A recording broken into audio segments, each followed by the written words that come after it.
Welcome to Biz Filing's Expert Insights. Hi, I'm Greg Columbus. Our guest this week on Expert Insights is Jesse Newton. He's an expert advisor at Northwestern University.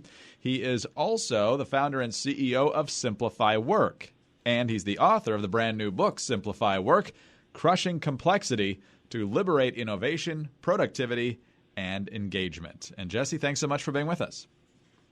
Thank you, Greg. Thanks for having me. How'd you become passionate about this topic of simplifying work? How big of a problem is it? I've been consulting with over 100 companies around the world, and just reflecting on the experience across those organizations, it was very apparent that there's just a massive opportunity to remove a lot of distracting things within an organization that pull people from their highest priorities. And so it's a huge opportunity, and one that is really energizing to be able to expose it and to be able to help companies through the opportunity to discover those things that are most important and remove those shackles that are holding them back. Let's dive in to get a little more specific, because you talk in the book, and your company's all about this. You're passionate about helping companies remove the things that get in the way of their people doing their best and most important work. You just mentioned it. What are some examples of those? What are things that businesses routinely have to deal with that they shouldn't be? Well, essentially, as organizations grow up, they add more structures and processes, rules, metrics, committees, scorecards, reports. I could go on. And basically, where it leaves the individual employee is in this position within a labyrinth. They have to navigate, who's responsible for what, and constantly having to complete these reports or trying to understand various communication channels. How do I connect with this particular group?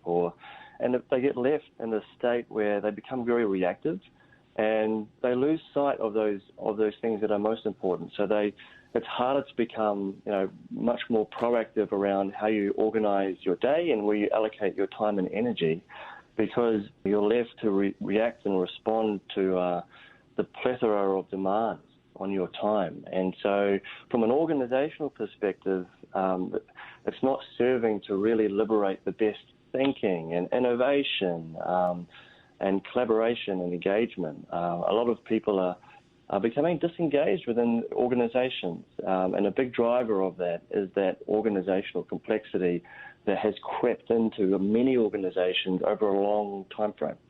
All right, so you crush complexity by simplifying work. How do you do it? It depends on which part of the organization you're looking at. So whether it's at the top, whether it's strategic or whether it's structural, or whether you're looking at systems or process. But you can distill it into three broad steps. The first is getting clear on what is truly important. Taking a big step back and thinking about, okay, what are the true strategic priorities? What are the things that are going to deliver the greatest impact on performance? Without understanding and aligning on what is truly most important, it's impossible to prioritize. It's impossible to say no to things. And so inevitably you end up in a very reactive mode, just completing instructions that are given to you. The second piece is understand how work actually gets done today. So what are people spending their time on? What are the activities? How much time is spent on each activity? And then once you've got that inventory of, what is it that encompasses a day in the life of a team member, an X group, whatever, you can then assess each of those activities and think about which is truly a priority, which versus those things that are low value, that are just soaking up people's time and energy and pulling them from the highest priority, strategic activities. And so once you've got that clarity, you can obviously, step number 3, remove or redesign all those things that are pulling people from their most important work. So, it could be removing a chunk of administrative tasks. It could be booking travel or processing expenses. It could be some certain activities within a budgeting process. It could be some compliance activities. So it's identifying those things that could be removed, or you're redesigning it so it becomes more automated or less cumbersome. And an example is performance management. So for decades, the whole process of annual performance management was pretty clunky, and people dreaded the process of of having to, write up the reviews and rate people and sit down. And, the focus became more on how do we get through this process versus how do we get the value from the process, which, there's a huge amount of potential for a lot of value to be created through an effective performance management process. But people were getting lost in just the cumbersome nature of the process. And so a couple of years ago, a few experts came up with a few different perspectives on performance management that tested some of the assumptions around the effectiveness of traditional performance management, which led to organizations questioning whether their process was the right one. And many organizations since have transformed their performance management system to strip out the cumbersome nature, to make it much more targeted, focus on those parts of the process that are most valuable, like rich coaching conversations between managers and employees, for instance. And so that's just one example of how you can follow that three-step process, get clear on the priorities, understand the reality of work today, and then remove or redesign the things that are getting in the way of those priorities. Excellent advice. Some folks might be wondering, Jesse, these cumbersome tasks, oftentimes they still need to be done, but they can be done more efficiently, or perhaps they should be moved to someone else in certain cases. So how do you make sure that the work that needs to get done, even if it's cumbersome, still gets done while still freeing people up to do what they do best? Yeah, one good strategy from an individual perspective is getting a lot better at planning. From an individual perspective, understand, annually, quarterly, monthly, weekly, how do you cascade the top annual goals into quarterly plans? How do you then translate quarterly plans into weekly plans and organize your week around those top priorities? So if you know that you're most productive in the morning, you do your best thinking and innovating between the hours of 9 and 11, protect that time to focus on those highest priority activities. Allocate a big chunk of the week, or whatever chunk is appropriate, to get through the administrative tasks in a time frame that isn't, your most productive time. So if it's in the afternoon or a Thursday afternoon, or take a proactive view of your weekly calendar and time-bound specific activities.